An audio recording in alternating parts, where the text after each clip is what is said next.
नमस्कार साथियों, आप सभी का फिर से स्वागत है आपके अपने YouTube channel golden number one classes पर।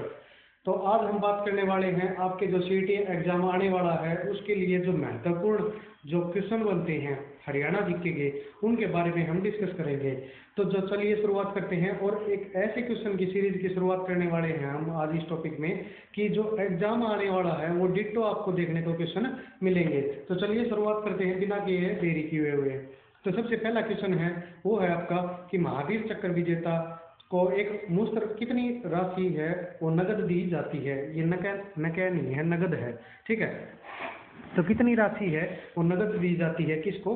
महावीर चक्र विजेता को। अब महावीर चक्र विजेता है, अब महावीर पुरस्कार है, ये किसे दिया जाता है? जैसे परमवीर पुरस्कार हो गया, परमवीर चक्र है, शौर्य चक्र है, ठीक है। तो ये किसे दिए जाते हैं? ये दिए जाते हैं हमारी जो आर्म्ड फोर्सेज है, ठीक है। जो हमारी आर्मी है, नेवी है, एयरफोर्स है, जो भी सैनिक है, कोई भी ऑफिसर है, कोई अच्छा काम करता है, कोई अच्छा ऐसा काम करता है जो कि पॉसिबिलिटी होने के चांसेस बहुत रेयर होते हैं, उनके लिए ये चक्र दिए जाते हैं। इनके लिए वो अपना बलिदान भी दे देते हैं, अपने प्राणों का बलिदान भी दे देते हैं, ठीक है। तो ऑप्शन कौन से हैं? 1 करोड़ है, 4 करोड़ है, 6 करोड़ है या 2 करोड़ है।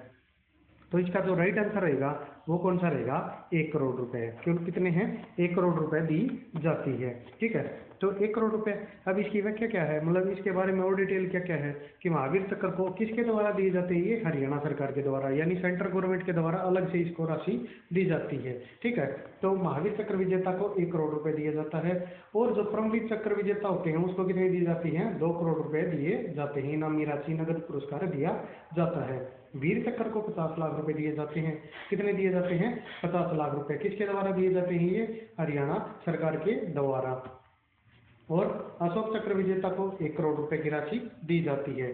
कीर्ति चक्र विजेता को कितनी दी जाती है? वो दी जाती है 51 लाख रुपए। शौर्य चक्र को कितनी दी जाती है? वो दी जाती है 31 लाख रुपए की नगद इनामी राशि दी जाती है। किसको? शौर्य चक्र विजेता को, ठीक है। तो इस प्रकार से क्या है, आप आसानी से इनको याद कर पाओ और साथ साथ अपने नोट डाउन करते रहें, ताकि इस प्रकार का क्वेश्चन ये प्रीवियस ईयर में भी आए हुए हैं ये क्वेश्चन, और मैं ऐसे क्वेश्चन करवा रहा हूँ आपको जो बार बार आपके एग्जाम में इन टॉपिक से देखने को मिलता है, ठीक है। तो चलिए नेक्स्ट क्वेश्चन की ओर बढ़ते हैं। आपके नेक्स्ट क्वेश्चन है कि किस शहर को हरियाणा का दिल भी कहा जाता है, यानी हरियाणा का दिल कहा जाता है। अब दिल किसको कहा जाता है भाई? हरियाणा के क्षेत्र में, हरियाणा का जो मैप देखोगे आप, तो बीचों बीच जो बीच में, ठीक है, एक एक बीच से में ही देखने को मिलेगा कौन सा जिला है वो। ऑप्शन आपके जींद है, गुड़गांव है, पंचकुला है और अम्बाड़ा है। तो हरियाणा का दिल है वो किसे कहा जाता है? तो ऑप्शन नंबर ए रहेगा आपका राइट आंसर। तो जींद जिला है वो क्या है? हरियाणा का दिल कहा जाता है। क्या कहा जाता है? हरियाणा का दिल। अब क्यों कहा जाता है इसको हरियाणा का दिल? क्योंकि जब हरियाणा बना था तो उस समय सबसे छोटा जिला कौन सा था? उस समय सबसे छोटा जिला था जींद जिला, ठीक है। हरियाणा बना उस समय कितने जिले थे? उस समय 7 जिले थे हरियाणा में, 7 जिले थे। तो सबसे छोटा जिला था जींद जिला। और जो जींद जिले में क्या है, हरियाणा का दिल भी कहा जाता है। रानी का तालाब है वो भी कहाँ पे है? जींद जिले में स्थित है। कहाँ पे है? जींद जिले में स्थित है। जूतियों का व्यापार है वो भी कहाँ पे ज्यादा फेमस किया जाता है, मतलब ज्यादा जूतियां कहाँ पर बनाई जाती हैं? वो जींद जिले में बनाई जाती हैं। और क्या फेमस है आप कमेंट करके जरूर बताएं, ठीक है। इसका गठन कब हुआ था? 1 नवंबर 1966 को, यानी जब हमारा हरियाणा पंजाब से अलग हुआ उस समय क्या है, इसका गठन हुआ था। यानी शुरुआत के जो 7 जिले बनाए गए थे उनमें इसका क्या है, मतलब उस समय ये बना था, ठीक है। फिर है आपका नेक्स्ट क्वेश्चन कि हरियाणा का राज्य पक्षी कौन सा है? कौन सा है भैया हरियाणा का राज्य पक्षी? ग्रेट ईग्रेट है, मरमर पक्षी है यानी हमिंग बर्ड है, काला तितर है और घरेलू गोरिया है। तो देखो इससे क्या है, आपको हरियाणा का राज्य पक्षी कौन सा है? काला तितर है। राइट आंसर कौन सा रहेगा? सी रहेगा। कौन सा रहेगा? सी। अब ऐसे याद ना रहे तो एक आपने गाना सुना होगा, बहुत ही मतलब कई साल पहले आया था, कि जिस समय हम बहुत छोटे हुआ करते थे तो उस समय एक गाना चला करता था डीजे पे कि इतना काला तितर समझ के पिज्जा पिज्जा ढक्कन खोल के, इस प्रकार से एक गाना था हरियाणा का, ठीक है। वो उस समय बहुत प्रचलित हुआ था वो। तो उससे भी रिलेट करके आप क्या है, काला तितर समझ गए, मतलब पेड़ा मत, इसको याद करने के लिए हम ऐसा मतलब बोल रहे हैं या याद करने के लिए ट्रिक बना रहे हैं कि भाई राज्य पक्षी कौन सा है? काला तितर है, ठीक है। देखो, और इसका साइंटिफिक नेम क्या है, तो वो है ब्लैक फ्रैंकोलिन। कौन सा है? ब्लैक फ्रैंकोलिन क्या है? हरियाणा का राज्य पक्षी का साइंटिफिक नेम है। और ये पीछे पूछा भी गया था कि इनका साइंटिफिक नेम से पूछ सकता है। जैसे क्या है, हरियाणा का पशु पूछ ले तो आप क्या बताओगे? नीलगाय, तो उसका साइंटिफिक नेम पूछ सकता है। पेड़ पूछ ले, ठीक है, तो आप क्या बताओगे? बरगद या पीपल, ठीक है। तो उनमें क्या है, साइंटिफिक नेम पूछ सकता है उनका भी।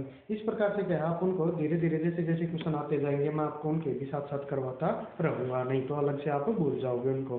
तो हरियाणा की जलवायु है, नेक्स्ट क्वेश्चन आपका, कि हरियाणा की जलवायु है वो कैसी है? भाई हरियाणा की जलवायु कैसी है? एक समय पे क्या है, इस क्षेत्र में मतलब अलग अलग प्रकार के मौसम देखने को मिल सकते हैं आपको। जैसे दक्षिणी इलाका देखोगे आप, दक्षिणी पश्चिमी इलाका देखोगे तो आपको कुछ गर्म मिलेगा। उत्तरी इलाका देखोगे, उत्तरी पूर्वी इलाका देखोगे आप हरियाणा का, तो आपको ठंडा मिलेगा। क्यों मिलता है? क्योंकि यहाँ की जलवायु क्या है, उपोष्णीय शुष्क महाद्वीपीय प्रकार की है। कौन सी है? उपोष्णीय शुष्क महाद्वीपीय प्रकार की। ऑप्शन बी इसका राइट आंसर रहेगा। अब क्यों है ऐसी? देखो, उपोषण होता है कि जहाँ पे नमी की मात्रा हो, फसलें अच्छी होती हैं, ठीक है। अब नमी की मात्रा किस क्षेत्र में पाई गई है? जहाँ पे क्या है, बारिश अच्छी होती होगी। बारिश अच्छी कौन से क्षेत्र में होती है? जो हमारा उत्तरी इलाका है हरियाणा का, उत्तर पूर्वी इलाका है, जैसे अम्बाला का क्षेत्र है, यमुनानगर का क्षेत्र है, पंचकुला का क्षेत्र है, कुरुक्षेत्र करनाल का क्षेत्र है, वहाँ पे क्या है, आपको फसलें अच्छी मिलेंगी। और शिवालिक श्रेणी, क्या जो शिवालिक श्रेणी है वो वहाँ कहाँ पे है? अम्बाला वाले क्षेत्र में है। तो इस प्रकार से क्या है, वहाँ पे क्या है, उपोषणीय प्रकार का है। शुष्क महाद्वीपीय क्यों है? अब शुष्क इलाका कहाँ पे लगता है? जो क्षेत्रफल राजस्थान के टच में है, हमारे क्या है, जो हमारा पड़ोसी राज्य है, जैसे कौन से जिले लगते हैं पड़ोसी राज्य के? राजस्थान के सिरसा हो गया, फतेहाबाद हो गया, हिसार हो गया, और भिवानी हो गया, महेंद्रगढ़ हो गया, ठीक है। तो ये जिले कौन से हैं? तो जिन जो क्या है, उनकी सीमा बनाते हैं किससे? राजस्थान से। तो वो क्या है, शुष्क प्रकार की जलवायु वहाँ पे देखने को मिलेगी आपको, ठीक है। तो समुद्र से दूरी होने के कारण क्या है, हरियाणा की जलवायु कैसी है? उपोष्ण कटिबंधीय शुष्क महाद्वीपीय प्रकार की है। कौन सी है? सब ट्रॉपिकल ड्राई कॉन्टिनेंटल क्लाइमेट है। कौन सा है? सब ट्रॉपिकल ड्राई कॉन्टिनेंटल क्लाइमेट है। हिमाचल प्रदेश से लगे होने के कारण क्या है, उपोष्ण जलवायु पाई गई है। राजस्थान से होने के कारण क्या है, शुष्क जलवायु पाई गई है। डॉक्टर व्लादिमीर कोपेन थे, जो साइंटिस्ट थे, किसके? जलवायु के थे, ठीक है, जियोग्राफिकल साइंटिस्ट थे। उन्होंने, उनके अनुसार क्या है, दो प्रकार की जलवायु पाई जाती है। कौन सी है? एक तो उपोष्ण जलवायु है, और एक है उष्ण स्टेपी जलवायु, ठीक है। यानी एक शुष्क प्रकार की पाई जाती है और एक उपोष्ण प्रकार की पाई जाती है। तो इस प्रकार की जो जलवायु है वो कहाँ पे पाई जाती है? हमारे हरियाणा के क्षेत्र में पाई जाती है, ठीक है। फिर आपका नेक्स्ट क्वेश्चन, कि हरियाणा में ब्लू बर्ड लेक कहाँ पे स्थित है? अब ब्लू बर्ड आ जाए या ब्लैक बर्ड आ जाए, तो आप क्या बताओगे? जिला कौन सा लगता है इनको? हिसार जिला लगता है। राइट आंसर क्या रहेगा आपका? हिसार जिला लगता है। कौन सा जिला लगता है? हिसार। फिर इसके बाद क्या है, फिर ब्लैक बर्ड कहाँ पे है? ब्लू बर्ड तो हिसार में बता दिया आपने, ठीक है। फिर ब्लैक बर्ड है वो कहाँ पे है? ब्लैक बर्ड है आपके हाँसी में। कहाँ पे है? हाँसी में है। कहाँ पे है? आपके हाँसी में। और हाँसी किस क्षेत्र के, कौन से जिले के अंतर्गत आता है? वो हिसार जिले के अंतर्गत आता है, ठीक है। और आप सभी कमेंट करके जरूर बताएं, जैसे जींद है, फरीदाबाद है, करनाल है, तो यहाँ पे कौन कौन सी झीलें पाई जाती हैं? अब क्या है, फरीदाबाद में कौन सी है सबसे प्राचीन? कौन सी, मतलब जो मानव निर्मित है वो कौन सी है? 1947 में कौन सी झील बनाई गई थी? तो वो बड़खल झील बनाई गई थी, और बड़ी झील भी है। मानव निर्मित सबसे बड़ी झील कौन सी है? बड़खल झील है। कहाँ पे है ये? फरीदाबाद के सूरजकुंड में, ठीक है। और किस पर्पज से बनाई गई थी ये? ये बनाई गई थी सिंचाई के उद्देश्य से। किस उद्देश्य से बनाई गई थी ये? तो सिंचाई के उद्देश्य से ये झील, किसका निर्माण किया गया था? बड़खल झील का निर्माण किया गया था, ठीक है। फिर करनाल जिले में कौन सी है? तो कर्ण झील है। तो वो कहाँ पे है? करनाल जिले में है। कहाँ पे है ये? करनाल जिले में है, ठीक है। तो इस प्रकार से आप इनको आसानी से याद कर पाओगे। देखो ये रहा ब्लू बर्ड लेक है, हरियाणा के किस जिले में है? NH9 पर स्थित है। कहाँ पे है ये? NH9 पर स्थित है। अब NH9 है ये कहाँ से होकर गुजरता है हरियाणा में? तो NH9 है ये हिसार से रोहतक, झज्जर, ठीक है। ऊपर कौन से में है? सिरसा, फतेहाबाद होते हुए कहाँ पे है ये? ऊपर चला जाता है पंजाब में। और NH9 क्या है? दिल्ली में एंटर कहाँ से करता है ये? झज्जर होते हुए दिल्ली में एंटर करता है, ठीक है। इसी के साथ बढ़ते हैं। फिर क्या है इसमें, देखो ये रहा आगे क्या बताया गया है। इस जो हरियाणा सरकार ने, जो हरियाणा सरकार का जो मत्स्य विभाग है, यानी जो मछली पालन का विभाग है, उसने क्या किया इसको कि लीज पर दे दिया भाई, यानी पट्टे पर दे दिया, यानी ठेकेदारी के थ्रू इसको क्या कर दिया गया है भाई, मछली पालने के लिए इसको क्या है ठेके पर दे दिया गया है। ठीक है, कितने एकड़ में फैली है ये झील, कौन सी, ब्लूबर्ड, 20 एकड़ में फैली हुई है। और इसकी स्थापना कब हुई थी, तो 1995 में इसकी स्थापना की गई थी। 1995 में हरियाणा का एक जिला भी बना था। तो आप सभी कमेंट करके जरूर बताएं। मैं आपको क्यों नहीं बता रहा, क्योंकि आपकी जैसे जैसे तैयारी बढ़ रही है ना, तो एक ही क्वेश्चन का आप धीरे धीरे जवाब दोगे। ठीक है, और मैं आपसे क्वेश्चन पुट अप करता हूँ, यदि आपको ना आए तो आप मुझसे आंसर पूछ सकते हो, नहीं तो आप कोशिश करो कि उसको ढूंढ के कमेंट करके बताने की, ताकि आपकी तैयारी का भी पता चलता रहे साथ साथ, और ये भी पता चलता रहे कि आप कितनी बेहतरीन तरीके से आपकी तैयारी चल रही है। ठीक है, क्लास अच्छी लग रही है तो क्लास को लाइक करें भी सभी बच्चे, और कमेंट करके जरूर बताएं कि भाई किस प्रकार के आपको टॉपिक की जरूरत है। ठीक है, नेक्स्ट क्वेश्चन आपका कि हरियाणा के किस जिले में सर्वाधिक वर्षा होती है। अब ये भी मैंने पिछले क्वेश्चन में बताया था कि सबसे ज्यादा वर्षा है शिवालिक की पहाड़ियों से घिरा हुआ कौन सा जिला है, वो है अम्बाला। अब अम्बाला रेंज में क्या होती है, सबसे ज्यादा वर्षा होती है। देखो ऊपर नॉर्थ वाला बताया था मैंने इलाका, जैसे ये नॉर्थ हो गया, ये ईस्ट हो गया, ये वेस्ट हो गया, ये साउथ हो गया। तो इस क्षेत्र में क्या है, सबसे ज्यादा वर्षा होती है हरियाणा की, कहाँ पे होती है, नॉर्थ ईस्ट क्षेत्र में। अब पंचकुला है, अम्बाला है, यमुनानगर है, इन जिलों में क्या है सर्वाधिक वर्षा होती है। तो देखो कुरुक्षेत्र तो इनके नीचे रह गया, भिवानी और हिसार में तो वैसे भी नहीं होती, वैसे भी कम वर्षा होती है। ठीक है, तो सबसे कम वर्षा कहाँ पे होती है, सिरसा जिले में होती है। हरियाणा में कहाँ पे होती है, सिरसा जिले में। और सबसे ज्यादा पूछ ले तो क्या बताओगे आप, राइट आंसर क्या रहेगा, अम्बाला जिले में होती है। कौन से जिले में होती है, तो अम्बाला जिले में सबसे ज्यादा वर्षा होती है। ठीक है, फिर इसी के साथ क्या है और क्या बताया गया इसके बारे में कि सर्वाधिक औसतन मतलब एवरेज वर्षा होती है, यानी एवरेज बारिश होती है, वो कहाँ पे होती है, वो होती है अम्बाला जिले में। उत्तर पूर्व में क्या है स्थित है, कहाँ पे है, हरियाणा के उत्तर पूर्व में, मैंने आपको बताया है। सबसे कम कहाँ पे होती है, सबसे कम होती है सिरसा जिले में। शिवालिक पहाड़ियों की जो हिस्सेदारी है, यानी कितने क्षेत्रफल पे फैली हुई है शिवालिक की पहाड़ियाँ, तो ये कितने क्षेत्र पे फैली हुई हैं, 1.67% क्षेत्र पे फैली हुई हैं। किस पे फैली हुई है, 1.67% हिस्से पे। ठीक है, फिर आपका नेक्स्ट नेक्स्ट क्वेश्चन कि बाबा लदाना तीर्थ स्थल कहाँ पे है। अब बाबा लदाना तीर्थ स्थल है, ये कहाँ पे स्थित है, यानी तीर्थ माना जाता है इसको। ठीक है, लोग यहाँ पे पूजा पाठ करने आते हैं, अपने जो मतलब आराध्य मानते हैं बाबा को। ठीक है, तो उनके लिए क्या है, ये तीर्थ स्थल है। तो कहाँ पे है ये, ऑप्शन जींद है, अम्बाला है, ऑप्शन कैथल है, और रेवाड़ी है। तो राइट आंसर क्या रहेगा इसका, ऑप्शन नंबर सी रहेगा। कहाँ पे रहेगा, ऑप्शन नंबर सी रहेगा। अब बाबा लदानी के बारे में क्या है कि वहाँ पे क्या है, एक तालाब है, वहाँ पे जो लोग जाते हैं, जो दर्शन करने जाते हैं बाबा जी के, तो वो क्या करते हैं, वहाँ पे एक तालाब में स्नान करते हैं, फिर उसके बाद क्या है अपना जो पूजा पाठ करनी होती है वो करते हैं। ठीक है, कैथल जिले में ये स्थित है। ठीक है, और कब मनाया जाता है इसका त्यौहार, मतलब जो तीर्थ स्थल है इनकी पूजा ज्यादातर कब की जाती है, तो दशहरे से अगले दिन। कब की जाती है, दशहरे से अगले दिन इसकी पूजा की जाती है। ठीक है, और मेला लगता है यहाँ पे, कहाँ पे, कैथल जिले में। लोग तालाब में स्नान करके क्या करते हैं, बाबा जी की जो समाधि है उस पर पुष्प, दूध या प्रसाद आदि अर्पित करते हैं। क्या करते हैं, पुष्प, दूध या प्रसाद अर्पित करते हैं, कहाँ पे, बाबा जी की समाधि पर। ठीक है, फिर इसी के साथ नेक्स्ट क्वेश्चन आपका कि हरियाणा की पहली स्थायी लोक अदालत की स्थापना है वो कब की गई थी भाई। तो हरियाणा की पहली स्थायी लोक अदालत, ठीक है, तो लोक अदालत की स्थापना कब की गई थी, ऑप्शन कौन से आपके, 10 मई 2005 को, 7 अगस्त 1998 को, 1 नवंबर 1966 को, या 17 जनवरी 1955 को। तो इसका जो राइट आंसर रहेगा वो कब रहेगा, तो 7 अगस्त 1998 को क्या किया गया था, पहली स्थायी लोक अदालत की स्थापना की गई थी। कब की गई थी पहली स्थायी लोक अदालत की स्थापना, 7 अगस्त 1998 को। और कहाँ पे की गई थी, तो चंडीगढ़ के जो सेक्टर 17 है, कहाँ पे, चंडीगढ़ का जो सेक्टर 17 है ना, वहाँ पे इसकी स्थापना की गई थी। अब किसके द्वारा की गई थी, न्यायाधीश कौन थे उस समय, तो न्यायाधीश थे उस समय बी सहारिया। कौन थे, ए बी सहारिया, जो उस समय क्या थे, पंजाब और हरियाणा हाई कोर्ट के क्या थे, मुख्य न्यायाधीश थे, यानी चीफ जस्टिस थे। ठीक है, और कहाँ पे ये सेक्टर 17 में है चंडीगढ़ के, और हरियाणा और पंजाब का हाई कोर्ट भी कहाँ पे है, चंडीगढ़ में स्थित है। कहाँ पे है ये, चंडीगढ़ में स्थित है। फिर है आपका नेक्स्ट क्वेश्चन कि हरियाणा पंचायती राज अधिनियम 1994 के अध्याय के अनुसार किन लिखित में से कौन सी, मतलब निम्नलिखित में से है ये, किन लिखित नहीं है, निम्नलिखित में से कौन सी समिति पंचायत द्वारा नियुक्त नहीं की जा सकती। मतलब समिति है, जैसे पंचायत अब क्या करती है, समिति बैठाती है भाई, समिति बनाती है। तो समिति बनाती है तो क्या करती है कि कौन सी समिति बना सकती है और कौन सी नहीं बना सकती, उनका भी वर्णन किया गया है।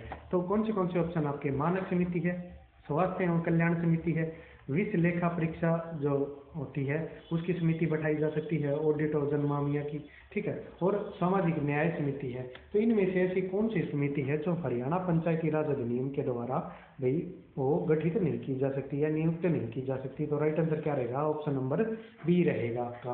क्या रहेगा, ऑप्शन नंबर बी आपका राइट आंसर रहेगा।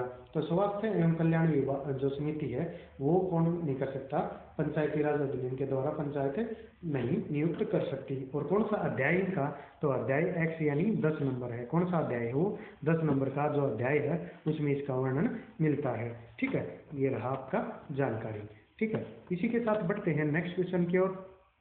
निम्नलिखित कथनों पर विचार करना है भाई। तो चोप हरियाणा के निर्मित एक शॉल का रूप है। जो चोप है वो हरियाणा में क्या है, एक शॉल का रूप है।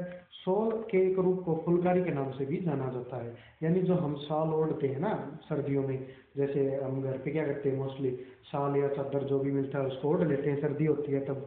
तो उसमें क्या है, एक चोप प्रकार का नाम का एक शॉल होता है, ठीक है। उसके ऊपर उसकी जो कढ़ाई होती है, कढ़ाई बोल सकते हैं। इस बारे में लड़कियों को ज़्यादा पता होता है कि किस प्रकार का ये शॉल है। हमारे लिए तो क्या होता है, हम लड़के मोस्टली क्या करते हैं कि जैसा भी मिला, जैसा भी फंसा उसको ओढ़ के चल दिए, ठीक है, अपना ऊपर पहन लिया या फिर और कुछ भी ओढ़ के मिला उसको चल देते हैं। तो इसके बारे में सबसे ज़्यादा जानकारी कहाँ मिलती है, लड़कियों को ज़्यादा जानकारी होती है कि किस प्रकार की कढ़ाई है, वो डीपली नॉलेज लेती हैं इस मामले में, बहुत तेज होती हैं लड़कियाँ, ठीक है।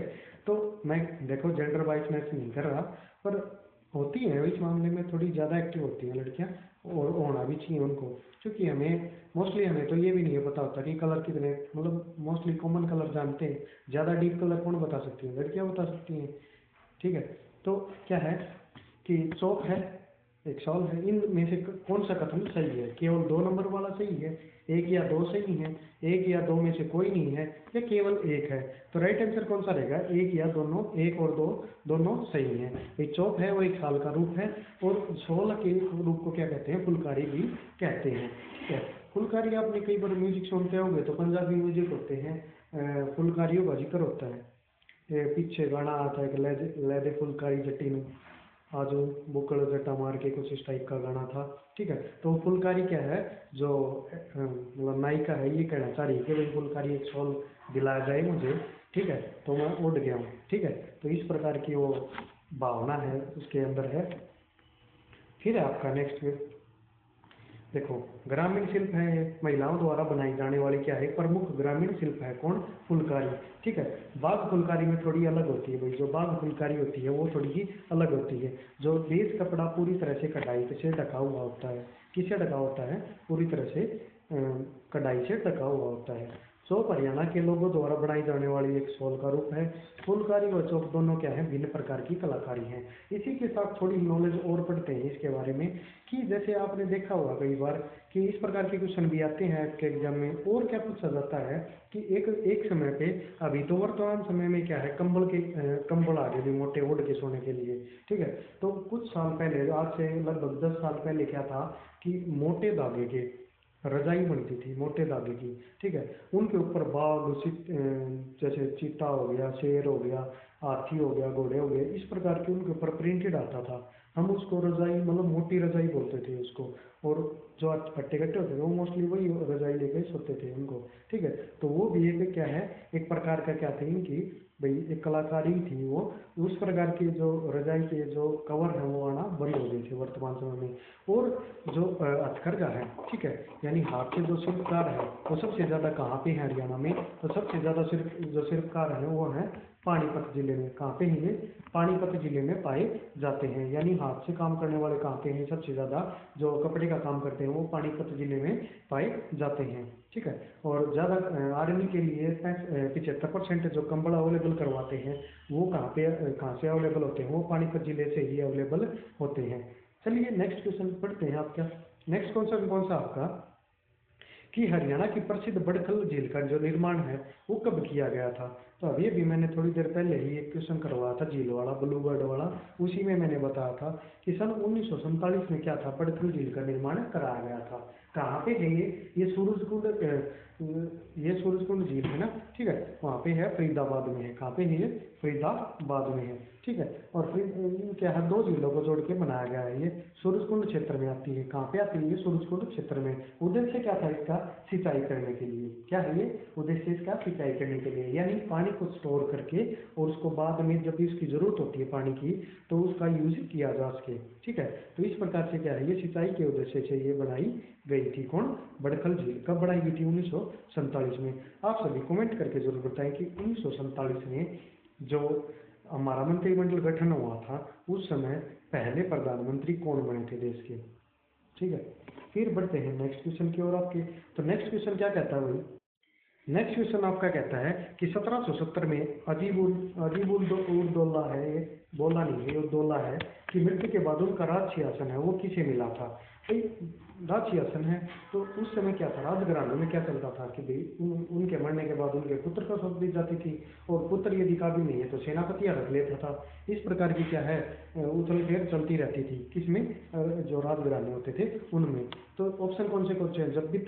जब्बित खान है, नजफ खान है, महादजी सिंधिया है, और अहमद शाह अब्दाली है। तो देखो 1770 में अजीबुद्दौला की मृत्यु होती है, और अजीबुद्दौला की मृत्यु के बाद जो उनका जो राज सिंहासन है वो किसको मिलता है? जब्बित खान को मिलता है। किसको मिलता है? जब्बित खान को मिलता है। जब्बित खान कौन था? कि ये थे इनके पुत्र थे। कौन थे? किसके? नजीबुद्दौला के पुत्र थे। और बीमारी के कारण क्या हो गई थी? इनकी मृत्यु हो गई थी। 10 वर्षों तक क्या किया था इन्होंने? मुगल शासक के रूप में क्या है, रोहिलखंड, दिल्ली और आगरा की क्या है, रक्षा की थी। इनकी मृत्यु के बाद जाबित खान क्या हो गया, इनको इसके पुत्र को राज सिंहासन मिल गया। और राज सिंहासन मिलने के बाद क्या है, 1772 में यानी 2 साल बाद ही महादजी सिंधिया हैं जो मराठों के क्या थे, सरदार थे, उनके नेतृत्व में क्या है इनको मतलब पराजित कर दिया गया, और इनका जो पथरंगा जो किला है उसको लूट लिया गया था, ठीक है। अब क्या है, मराठों में क्या है कि मराठी क्या चाहते थे कि पूरे देश के ऊपर क्या है अपना भगवा लहराना चाहते थे, यानी मराठों का राज चाहते थे। वो क्या है मुगल सेना को हटाकर क्या है हिंदू सेना बनाना चाहते थे। और यदि उस समय भी आज जो जैसे आज राजनीति में क्या है, कुर्सी के चक्कर में हर कोई उथल फेर चलती रहती है, कोई दूसरी पार्टी ज्वाइन कर जाता है, वैसे ही उस समय क्या था कि हर कोई क्या करता था, जो ये दिखा कि भाई हाँ ये राजा अच्छा कर सकता है, यानी इसके पास सेना ज़्यादा है, वो उसकी तरफ मिल गए, उन्होंने कोई सिंहासन का लोभ दे दिया उसको कि भाई तुझे इस रियासत का मालिक बना दिया जाएगा, तो उसमें शामिल होकर जिस सेना में पहले थे उसका ही बगावत कर देते थे। इसलिए क्या है मुगल सेना पूरा भारत पर कब्जा नहीं कर पाई, यानी परचम लहरा नहीं पाई, ठीक है। नेक्स्ट क्वेश्चन है आपका कि हरियाणा का कौन सा नृत्य रूप शिव और पार्वती को समर्पित है? तो कौन सा नृत्य रूप है जो शिव और पार्वती को समर्पित है? लास्य नृत्य है, रतवाई है, ये गणगौर है, भाई गंगीर नहीं है, गणगौर आएगा यहाँ पे। क्या आएगा? गणगौर। तो गणगौर है या मजीरा नृत्य है। अब देखो भाई शिव और पार्वती के बारे में मैंने इतने बार बताया है आपको, कौन सा डांस है? गणगौर नृत्य आएगा। इसका राइट आंसर कौन सा रहेगा? गणगौर नृत्य, जो क्या है हरियाणा के जो राजस्थान से टच में जो इलाका है उसमें मनाया जाता है। और ये जो गणगौर नृत्य है ये राजस्थान में बड़ी धूमधाम से लोक नृत्य है, ये मनाया जाता है, यानी लोक नृत्य किया जाता है। जो राजस्थान के टच में कौन से जिले हैं? हिसार, भिवानी, सिरसा, फतेहाबाद, ठीक है। तो इनमें क्या है ये नृत्य किया जाता है, ठीक है। कौन सा नृत्य है ये? गणगौर नृत्य है। किसके लिए मनाया जाता है ये? शिव और पार्वती को प्रसन्न करने के लिए। भगवान शिव की पूजा की जाती है, पार्वती जी की पूजा की जाती है, ठीक है। और हिसार के जो राजस्थान के सटे होने के कारण भी क्या है यहाँ पे प्रचलित है, यानी जो उसके राजस्थान के टच में है तो थोड़ा बहुत संस्कृति का प्रभाव हर क्षेत्र में फैलता है। जैसे हिसार वालों का प्रभाव क्या है, हरियाणा का कुछ प्रभाव राजस्थान के इलाकों में भी प्रचलित है, और राजस्थान का कुछ प्रभाव हरियाणा में भी प्रचलित है। कितने दिन तक चलता है ये त्यौहार? ये 16 दिन तक त्यौहार चलता है। अब डांडिया नृत्य है, डांडिया नृत्य कहाँ पे किया जाता है? ये मोस्टली गुजरात में किया जाता है डांडिया नृत्य। और किस अवसर पर किया जाता है ये? तो ये नवरात्रि के अवसर पर किया जाता है। कौन सा? डांडिया नृत्य, ठीक है। फिर बढ़ते हैं नेक्स्ट क्वेश्चन की ओर आपके। तो नेक्स्ट क्वेश्चन क्या कहता है भाई? तो छाछ आभूषण महिलाओं द्वारा कहाँ पहना जाता है? तो एक कहावत सुनी होगी आपने, हरियाणा की सबसे प्रचलित कहावत है कि छाल तो बोल रहा है, बोलो छालनी भी के बोल रहा है। ठीक है। यानी कई बार क्या होता है कि जैसे हंसी ठिठोली करते हुए बैठ जाते हैं ग्रुप में, घर पे बैठे हैं, ठीक है, कोई ऐसा बंदा है जो भाई कमेंट कर रहा है, तो साथ में कोई साथ में कमेंट चेप देता है, कोई साथ साथ में, तो उसको बोलते हैं कि भाई इस प्रकार से बोल देते हैं कि भाई छाछ तो बोल रहा है, साल ने भी क्या बोला भाई, तू बोल रहा है भाइयों भी क्या बोल रहा है, ठीक है। तो इस प्रकार से क्या है कि भाई ये हंसी मजाक हमारे हरियाणा में किए जाते हैं। और तो छाछ आभूषण है। अब आभूषण की बात हो रही है, तो आभूषण कहाँ पे पहना जाता है? गर्दन में, हाथ पर, कमर पर या माथे पर? तो जो छाछ आभूषण है वो कहाँ पे पहना जाता है? वो माथे पर पहना जाता है। कहाँ पे पहना जाता है? माथे पर। और इसी के साथ क्या है, एक छाछ और नाम सुना होगा आपने, ठीक है, आप औजार के रूप में भी प्रयोग करते हैं उसका, ठीक है। तो छाछ औजार है, वो किसके यूज किया जाता है? वो पिछोड़ने के लिए, जैसे अनाज को, जैसे रेत मिट्टी है या थोड़े उसमें बड़े कण होते हैं, ठीक है, तूड़ी के हो गए और हो गए, तो उनको पिछोड़ने के लिए यूज किया जाता है, यानी उसको इम्प्योरिटीज हटाने के लिए भी बोल सकते हो। तो वो क्या है, आज के समय में तो बहुत कम हो गया ये चीज़ें, नहीं तो जैसे हमारी दादी है, माँ है, तो वो क्या है, इनका बहुत ज़्यादा प्रयोग करती थी उस समय, किसी भी चीज़ को मतलब पिछोड़ने के लिए या उस प्रकार से। तो हमारे आज के भी जो हिसार वाला क्षेत्र है, भिवानी वाला क्षेत्र है, मेहरगढ़ गरेवाड़ी का है, सिरसा है, फतेहाबाद है, इस क्षेत्र में आज भी उसका प्रयोग किया जाता है। फिर है नेक्स्ट आपका क्वेश्चन कि हरियाणा आर्थिक सर्वेक्षण 2021-22 के अनुसार हरियाणा के कुल कितने जिलों में राज्य मतलब जिला स्तरीय कोषागार है, यानी जो टैक्स वसूलते हैं, ठीक है, कोषागार बोलते हैं उसको, ठीक है, यानी टैक्स इकट्ठा करते हैं उसको, मतलब कोषागार है, जैसे तिजोरी का प्रयोग किया जाता है वैसे इकट्ठा होते हैं, ठीक है। तो कोषागार है वो कितने हैं, ठीक है। तो 2021-22 के अनुसार पूछे आपसे, देखो ध्यान देना इस पे, क्वेश्चन पे छोटी ही कॉम्प्लिकेटेड है, बस थोड़ा कंफ्यूजन दूर कर देता हूँ आपका। 21-22 का पूछ ले तो आप क्या आंसर दोगे? 23 दोगे। और 22 से 23 का पूछ ले या उसके बाद का पूछ ले तो क्या आंसर दोगे आप? 24 दोगे। यानी 22 से 23 के बाद का पूछे आपसे, वर्तमान में पूछ ले तो क्या बताओगे आप? 24 बताओगे।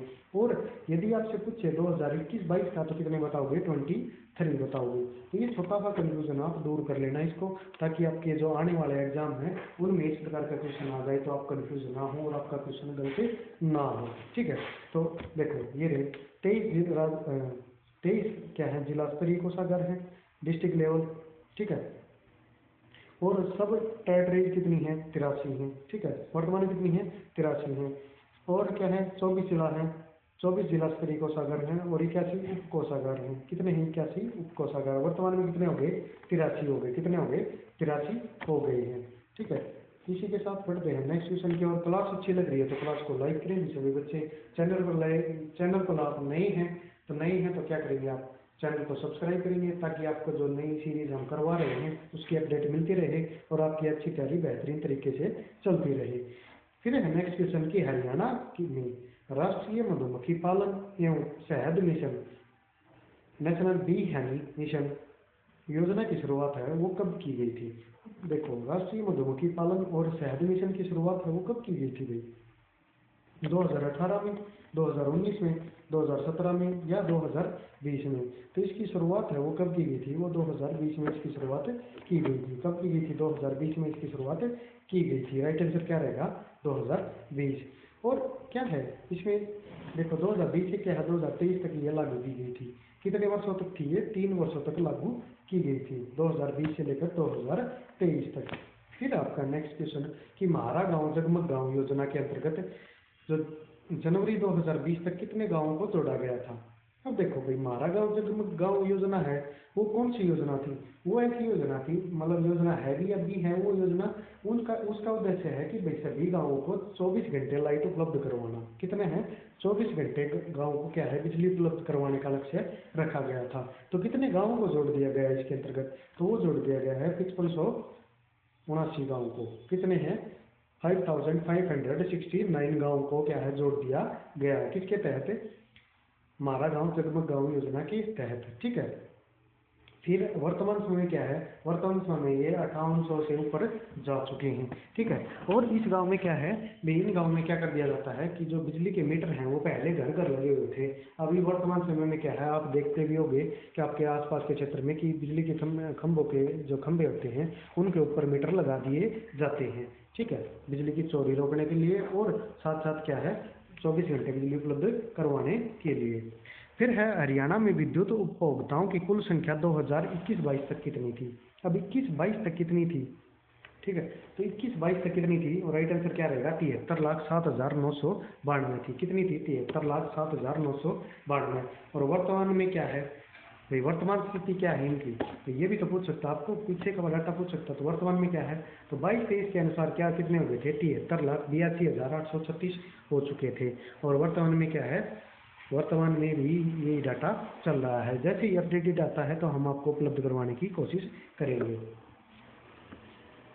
फिर है नेक्स्ट क्वेश्चन कि हरियाणा राज्य में बजट के वित्तीय वर्ष 2022-23 के कुल बजट का कितना प्रतिशत शिक्षा के क्षेत्र में व्यय किया, मतलब व्यय हेतु निर्धारित किया गया है, यानी शिक्षा के क्षेत्र में उसका खर्च किया जाना है।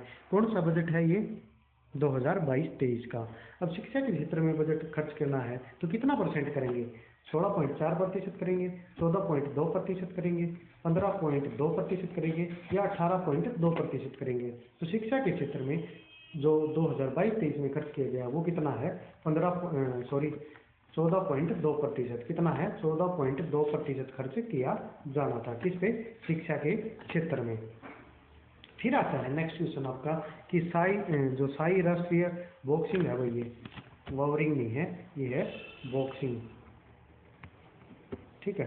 तो साई बॉक्सिंग का जो उद्घाटन है अभी हुआ ही नहीं है, जो उद्घाटन है वो किस वर्ष हुआ था, ठीक है। तो साई का जो साई राष्ट्रीय बॉक्सिंग क्लब है उसकी स्थापना, या पूछ सकते हैं आप कब की गई थी, 2018 में, 2016 में, 2017 में या 2019 में। तो इसका जो राइट आंसर रहेगा वो क्या रहेगा, 2017 रहेगा। कौन सा रहेगा, 2017 रहेगा। और इसकी जो उद्घाटन है वो किसने किया था, जो उस समय के जो तत्कालीन मंत्री थे, खेल मंत्री, कौन थे, विजय गोयल थे। कौन थे, विजय गोयल के द्वारा 16 जनवरी 2017 को क्या है, साई राष्ट्रीय बॉक्सिंग अकादमी का शुभारंभ किया गया था। किसका किया गया था, साई बॉक्सिंग अकादमी का उद्घाटन किया गया था, जो राष्ट्रीय अकेडमी है। फिर है आपका नेक्स्ट क्वेश्चन कि निम्नलिखित में से हरियाणा के किस व्यक्तित्व को खेल के क्षेत्र में 2022 का पद्म है, भाई पन्ना नहीं है, पद्म, ठीक है, पद्म श्री का सम्मान प्रदान किया गया था, यानी पद्म श्री से नवाजा गया था। अब देखो 2022 में खेल के क्षेत्र में कौन अव्वल थे, 2022 के क्षेत्र में कौन थे, सुमित अंतिल थे, बजरंग पूनिया थे, युवराज सिंह थे या संदीप सिंह थे, ठीक है।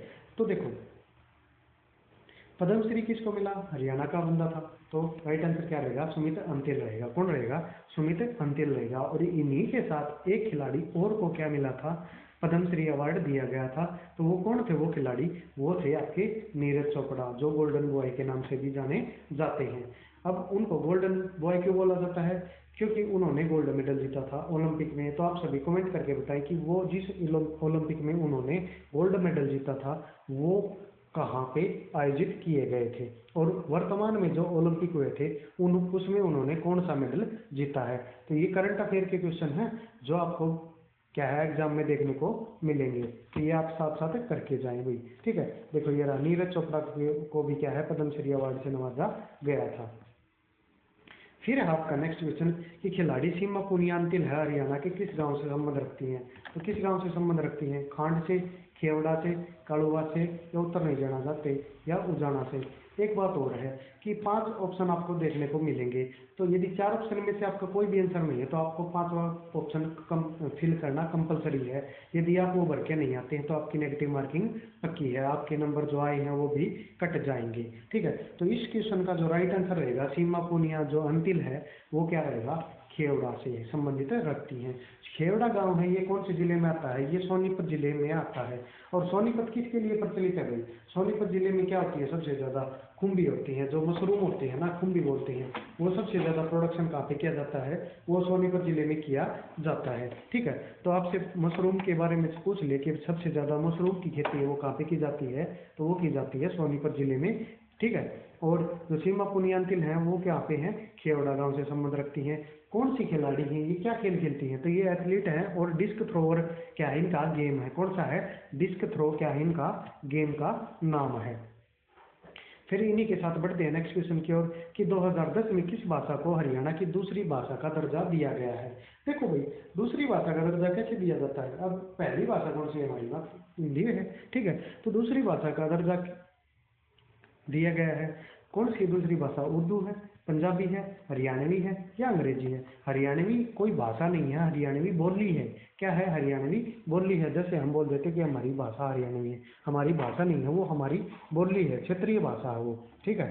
तो 2010 में कौन सी भाषा थी, पंजाबी भाषा को दूसरी भाषा बनाया गया। उस समय मुख्यमंत्री कौन थे, तो उस समय मुख्यमंत्री कौन थे अपने, तो उस समय मुख्यमंत्री थे कांग्रेस के भूपेंद्र सिंह हुड्डा थे। कौन थे, भूपेंद्र सिंह हुड्डा।